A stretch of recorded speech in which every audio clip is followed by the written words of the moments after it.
Bago tayo magsimula, huwag kalimutang mag-like at share. Kung nagustuhan ninyo, mag-comment sa ibaba. Maraming salamat, let's go, ituloy na natin ang kwento. Sumisigaw ng malakas, diretso ang sibad ni Yifan patungo sa ating bida sa hindi kapani-pani walang bilis. Hindi mabilang na mga kalansay ang nakatayo sa pagitan nila, at sa paniniwalang isa sa mga ito ay si Fang Zhu na nakadisguise, naglunsad si Yifan ng mapangwasak na atake ng walang pag-aalinlangan. Ang lakas ng pag-atake ay napakalupit kaya ang bawat kalansay sa paligid ay agad na nawasak, at isang malaking pagsabog ang umalingaw-ngaw sa buong larangan ng digmaan, habang unti-unting kumakalma ang alikabok. Nakatayo si Yifan ng mahinahon na may lubos na tiwala at nagpahayag, "Malaki ang iyong lakas. Ngunit ako, si Yifan, ay mayroon ding dangal at hindi maaaring matalo."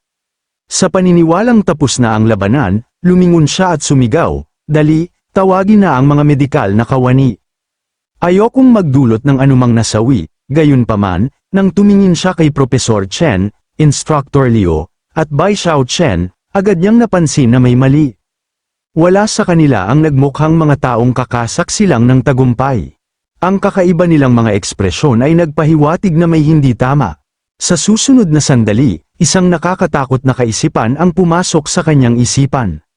Hindi ito ang mga ekspresyong ibibigay ng mga tao sa nagwagi. Agad na tumingin si Yifan sa kalansay na nakahandusay sa harapan niya, at nanlaki ang kanyang mga mata sa hindi paniniwala. Hindi ito si Fang Zhu. Sa mismong sandaling yun, biglang nagkadugtong-dugtong ang lahat sa kanyang isipan, reverse disguise plus double disguise. Hindi siya ang nagdisguise bilang kalansay. Ginawa niyang mag-disguise ang kalansay bilang siya habang siya naman ay nag-disguise bilang ibang kalansay. Bago pa man lubos na maunawaan ni Yifan ang nangyari, biglang hinawakan ng kalansay na nakahandusay sa lupa ang kanyang binti. Ang hindi inaasahang kilos ay lubos siyang nagulantang. Sa mismong sandaling yun, ang tunay na si Fang Zhu ay mahinahong lumabas mula sa gitna ng mga kalansay sa likuran niya sa kanyang tunay na anyo. Itinutok ang kanyang sandata kay Yifan. Ngumiti siya at sinabi, "Yifan, salamat sa pagpapapanalo mo sa akin." Nang marinig ni Yifan ang boses ni Fang Zhu sa kanyang likuran, mabilis siyang lumingon, lubos na nagbago ang kanyang ekspresyon habang nakatitig sa ating bida sa hindi paniniwala. Nang matanto na wala ng paraan para baligtarin ang sitwasyon, dahan-dahan niyang binitawan ang kanyang sandata at umamin, "Tinatanggap ko ang pagkatalo, panalo si Fang Zhu." Kahit habang tinatanggap ang kanyang pagkatalo, hindi napigilan ni Yifan na isipin na ang kasanayang ginamit niya kanina ay kumonsumo ng labis na lakas. Naubos na niya ang lahat at wala na siyang natitirang enerhiya para ipagpatuloy ang laban. Nagsimulang mawala ng balanse ang kanyang katawan at malapit na siyang gumuho sa lupa nang mabilis siyang nasalo ng isa sa mga kalansay ni Fang Zhu bago siya tuluyang bumagsak. Nang makita ang hindi inaasahang kabaitan mula sa mismong tumalo sa kanya, ngumiti si Yifan at tahimik na nagpasalamat. Nang marinig yun, ngumiti pabalik si Fang Zhu at pabirong sumagot, "Wala yun, isipin mo na lang itong simpatsya ko para sa talunan." Habang sinasabi yun ng ating bida, sinimulan ng kanyang mga kalansay na ilayo si Yifan mula sa larangan ng digmaan. Ngunit nang marinig ni Yifan ang mga salitang yun, agad siyang sumigaw pabalik habang nakahiga pa, "Huwag kang magsalita ng ganyan, ang pagkatalo ay panggatong lamang para lumakas pa ako. Hintayin mo lang, 30 taon sa silangan ng ilog, 30 taon sa kanluran ng ilog." Nang marinig ang madamdaming pahayag ni Yifan, tumawa si Fang Zhu nang walang magawa at sinabi, "Nagbibiro lang ako, hindi naman kailangang masyadong magalit, di ba?" Kasalukuyang naglalakad si Professor Chen at sinabi, "Kahit na ayaw kong aminin, estudyanteng Fang Zhu, ang iyong kakayahang panlaban ay higit pa sa aking inaasahan. Sa ganyang kahusay na pamamaraan, tiyak na magiging isa kang tactical na master sa hinaharap." Matapos marinig ang papuri, nagkamot ng ulo si Fang Zhu at ngumiti ng awkward, "Bakit parang hindi naman talaga papuri ang sinasabi mo?" Sa sandaling yun, humakbang si Instructor Liu at nagtanong, "Fang Zhu, ang shield spell na pinalabas mo kanina, bago ba itong kasanayang ikaw mismo ang nakaisip?" Proud na ngumiti si Fang Zhu at tumango, "Oo, Teacher Liu, habang nagsasanay ng summon skeleton, nagkaroon ako ng ilang mga pananaw at nakakomprehend ako ng 2 bagong kasanayan. Pinangalanan ko silang Bone Javelin at Bone Shield." Nang marinig yun, parehong nanlamig sina Professor Chen at Instructor Lu sa lubos na pagkagulat. Agad na tinapat ni Instructor Lu si Fang Zhu sa balikat at tumawa, "Magaling, Magaling, marunong ka talagang magpa-sorprese sa amin. Dahil sa panibagong mabigat na tapik sa kanyang balikat, ngumiti si Fang Shu nang walang magawa. Teacher, pakihinaan naman po.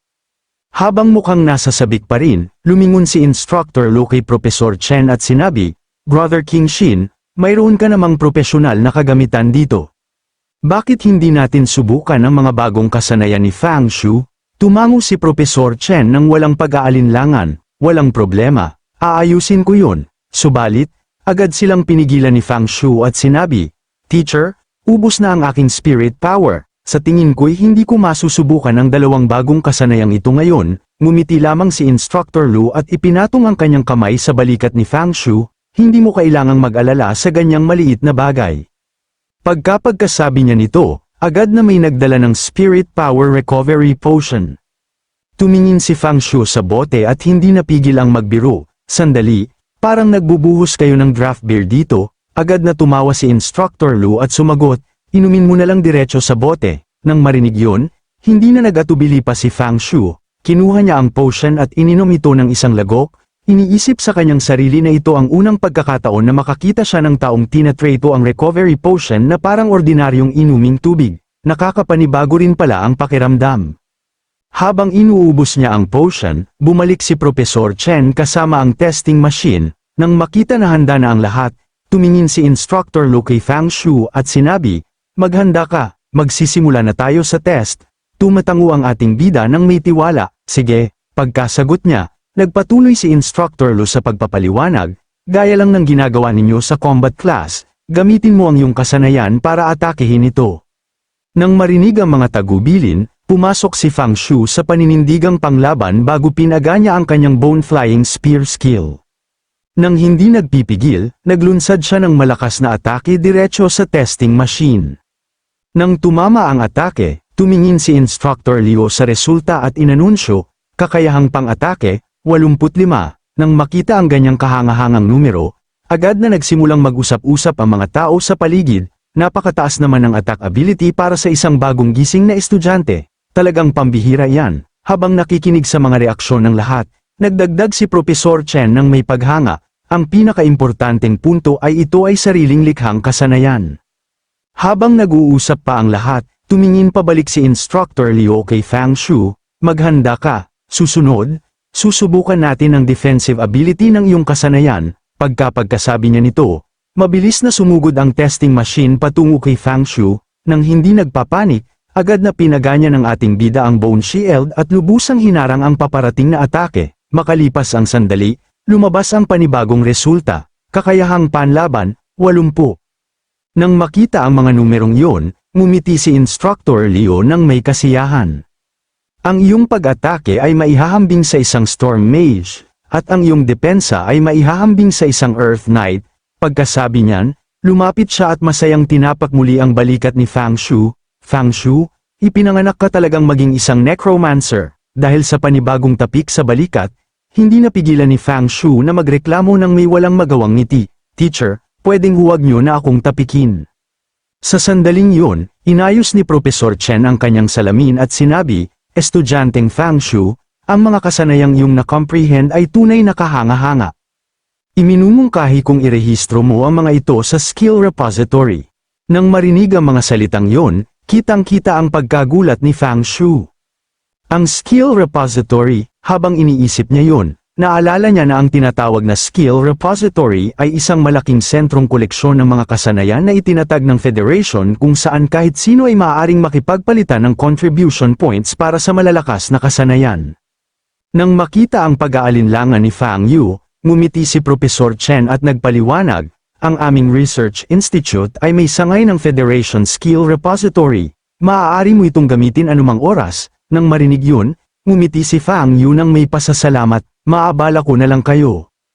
Lumipat muli ang eksena at di nagtagal ay nakarating ang ating bida sa lugar na binanggit ni Professor Chen kasama si Instructor Liu. Ipinaliwanag ni Instructor Liu, pagka-upload mo ng iyong mga kasanayan, maaari mo nang gamitin agad ang contribution points na matatanggap mo para makipagpalitan ng anumang kasanayang kailangan mo. Nang marinig yun, tumango si Fang Yu nang may paggalang, naiintindihan ko. Salamat, Teacher Liu. Pagkasabi niyan, Itinulak niya ang malaking pinto at dahan-daang pumasok sa loob. Hindi ba't dapat itong isang skill library? Bakit madilim na madilim, gaya ng inaasahan sa Federation Skill Repository? Matapos lumakad ng kaunti pa, sa wakas ay nakarating si Fang Yu sa library mismo. Hindi mabilang na mga libro ang pumupuno sa napakalaking mga bookshelf na umaabot sa bawat direksyon. Habang nakatingin sa paligid, bigla niyang napansin ang isang kumikinang na kristal sa kanyang tabi. Nang mailagay niya ang kanyang kamay dito, agad na nagsimulang lumabas ang mga abiso sa kanyang screen ng sunod-sunod. Matapos basahin ang mga ito, ngumiti si Fang Yu nang may pananabik, may tuloy-tuloy na kita rin pala, hindi madaling makapasok sa skill repository, hindi pwedeng ilang kasanayan lang ang ipagpapalit ko at aalis na lang, dahil sa kaisipang yun, agad niyang hinugot ang isang libro mula sa isa sa mga estante, binuksan ito, at ngumiti ng may tiwala, perpekto, gagamitin ko ang mga kasanayang ito bilang blueprint para makumpleto ang mas marami pang skill deductions.